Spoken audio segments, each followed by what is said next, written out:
What's up, guys? Today we're going to be replacing this purge solenoid on a 2014 Ram 1500. I had an evap code that I had about a week ago and it threw a check engine light, so I thought I'd throw this on there because my gas cap was tight and everything. So I start with this, and then if there's another leak somewhere else, we'll get to that. But let's go ahead and get to the install. It's pretty easy. All right, so when you're in the engine bay, you're going to want to take off your intake pipe first, this one here. You can just pop this connector off pretty easily. There we go. Then you can use like a long flathead to get to this one, and then you're also going to want to take this one off, and then you can drop this whole pipe off, and then you can take the engine cover off, and then we'll do. All right, so then when you got that off, you can just pop this off like this, and then freaking air box is loose anyway. There we go. Take this bad boy off. Then you'll want to pop your cover, which is pretty easy. Just pop from the bottom.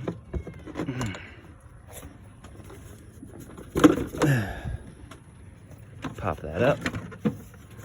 And then just free it up and all the pipes and stuff. Here we go.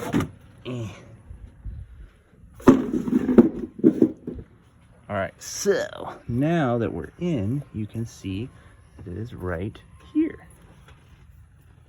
Going right to this right here. So next we'll take that off.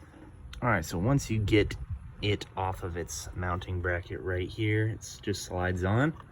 Then there's an electrical connector here. You just pop that belly off. And this red, this is the EGR hose. You could just squeeze on the bottom, and then this red clip starts coming up. There we go, see? Now it's up a little bit, and then you can just peel the hose off. And then you also got to peel the hose off of in there.